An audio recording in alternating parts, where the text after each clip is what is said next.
Kemerdekaan Republik Indonesia yang sudah diproklamirkan pada 68 tahun yang lalu patut kita syukuri. Pasalnya, sejak diproklamirkannya kemerdekaan negara Indonesia pada 1945 tersebut, kondisinya jauh lebih baik dibanding dengan kondisi sebelumnya. Penindasan dan kesewenang-wenangan yang dilakukan bangsa asing sudah tidak terjadi lagi. Begitupun kebebasan berorganisasi dan berserikat merupakan salah satu bukti bahwa bangsa Indonesia ini telah merdeka. Namun, status kemerdekaan bangsa Indonesia ini masih mengundang kontroversi, seperti yang sering tersuarakan oleh sebagian tokoh masyarakat, yaitu aktivis peduli kebijakan publik yang kerap kali mengumandangkan bangsa Indonesia ini masih belum layak dikatakan merdeka. Pasalnya, berdasarkan pada realita yang ada, masyarakat Indonesia sebagian besar masih hidup di bawah garis kemiskinan. Masih marak buruh pabrik yang bekerja di bawah kendali outsourcing dan sistem kerja kontrak, dan sejumlah permasalahan lainnya. Dalam kondisi seperti ini, Haji Tono Bachtiar, Ketua DPRD Karawang, mengatakan tidak sependapat dengan suara-suara yang dianggap sumbang itu. Pasalnya, menurut Tono, kemerdekaan bangsa ini merupakan hasil jerih payah para pejuang bangsa Indonesia pada zaman dulu. Menurutnya, justru patut disyukuri, dihargai dengan berbagai aktivitas kenegaraan yang mulia. Dirinya sendiri bahwa apakah kita sudah merdeka? Jadi itulah hanya ungkapan diri, tetapi kita harus menghargai bahwa bangsa kita ini lebih baik, lebih bagus daripada bangsa yang lain di dunia. Hari ini kita cerita Mesir, mereka jangankan cerita untuk hidup layak, mereka selamat dari penjajahan dari bangsanya sendiri, mereka sudah tidak bisa menikmati. Nah, kita harus syukuri kemerdekaan ini. Hari ini kita genap ke 68 tahun Indonesia merdeka, tetapi memang banyak kekurangan. Dan kekurangan ini marilah kita perbaiki bersama-sama.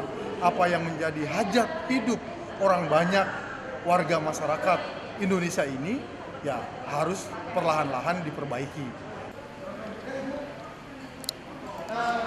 Tono yang akrab dipanggil Jiton, Ketua DPRD Karawang ini, mengatakan kondisi negara Indonesia jauh lebih baik daripada negara-negara lain yang sedang konflik. Menurutnya, di negara lain seperti di Mesir, Suriah, Palestina, dan sejumlah negara konflik lainnya merupakan bukti bahwa Indonesia berada dalam kondisi yang sangat jauh lebih baik. Sementara permasalahan yang masih menimpa rakyat kecil di seluruh pelosok negara Indonesia ini menurutnya hanya kekurangan yang mestinya diperbaiki bersama-sama.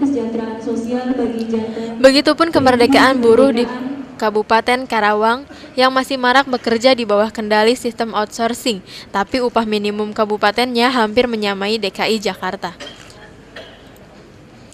Sementara permasalahan yang masih menimpa rakyat kecil di seluruh pelosok negara Indonesia ini, menurutnya hanya kekurangan yang mestinya diperbaiki bersama-sama. Begitupun kemerdekaan buruh di Kabupaten Karawang yang masih marak bekerja di bawah kendali sistem outsourcing, tapi upah minimum kabupatennya hampir menyamai DKI Jakarta. Menurutnya pula, hal ini merupakan suatu bukti kemerdekaan Indonesia sudah dapat dirasakan kaum buruh. Hal serupa dikatakan Haji Ade Suara, Bupati Karawang.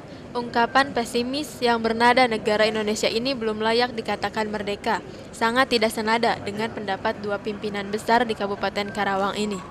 Menurutnya, suatu kesalahan besar jika masih ada yang berpendapat Indonesia ini dikatakan belum merdeka. Pasalnya menurut Haji Ade, kemerdekaan tidak berhenti pada saat setelah diproklamirkan waktu itu, melainkan sejatinya diisi dengan kegiatan-kegiatan aktif yang dinamis untuk proses pembangunan berkelanjutan. Ya Pak, apa makna kemerdekaan RI bagi Kabupaten Karawang? Ya tentu saja ini sangat bermakna sekali ya. Dan selain kita harus paham betul sejarah tentang kemerdekaan RI, tentu saja yang terpenting bagi kita ke depan adalah diantaranya mengisi kemerdekaan ini dengan segala aktivitas yang baik, yang bermanfaat untuk kemaslahatan dan kesejahteraan masyarakat. Begitu. Ya. Kiat apa saja yang mesti kita lakukan di zaman yang sudah merdeka ini, Pak? Oh, banyak. Semua harus punya potensi, semua harus bergerak, semua harus aktif. Jangan pasif, jangan statis. Kita harus dinamis, kita harus mampu mengembangkan diri, lakukan apapun yang terbaik untuk mengisi kemerdekaan ini. Banyak orang yang mengatakan sejatinya kemerdekaan RI ini hanya lepas dari penjajahan bentuk fisik saja, gitu kan? Itu yang salah. Artinya kemerdekaan ini kan tidak berhenti sampai di situ. Bahwa itu telah terjadi, ya, itu dilakukan oleh para pahlawan, oleh para pejuang dahulu. Kemudian kita lanjutkan perjuangan mereka, yaitu tadi dengan mengisi kemerdekaan ini dengan segala aktivitas yang bermanfaat dan baik. Terus apa yang harus kita lakukan jika terjadi penjajahan terhadap akidah, sistem, budaya dan seni? Apa yang harus kita lakukan itu? Nah, itulah yang saya maksudkan tadi. Dengan mengisi kemerdekaan ini dengan segala sesuatu yang baik, yang bermanfaat, kita semua harus mempunyai potensi untuk memproteksi segala sesuatu yang dianggap tidak baik. Saya kira demikian. Jadi saya kira ke depan tidak boleh lagi adalah penjajahan di atas muka bumi ini, termasuk di Indonesia ini, gitu ya. Kita semua sepakat dan saya kira seluruh manusia di dunia sepakat tidak boleh lagi ada penjajahan di atas muka bumi ini. Cukup Pak. Ada yang mau disampaikan lagi? Ya, saya sampaikan kepada khususnya masyarakat Kabupaten Karawang, masih dalam suasana Idul Fitri. Saya sampaikan mohon maaf lahir dan batin atas segala salah dan hilaf. Semoga melalui Idul Fitri yang lalu yang kita sempurnakan dengan Ramadan yang lalu kita sempurnakan dengan Idul Fitri. Semoga semakin terbuka pintu rahmat dan taubat untuk kita, dan mari kita isi kemerdekaan ini dengan segala sesuatu yang baik, yang bermanfaat untuk bangsa ini. Haji Ade menambahkan, sejatinya di abad yang sudah merdeka ini, generasi berikutnya melanjutkan perjuangan, guna kondisi zaman selanjutnya jauh lebih baik lagi, dengan kualitas keterampilan, kemampuan, dan keilmuan. Harapan besar bagi orang nomor 1 di Kabupaten Karawang ini, tidak terjadi lagi penjajahan di muka bumi dalam bentuk apapun. Asep Riyadi, Jatilur TV dari Karawang melaporkan.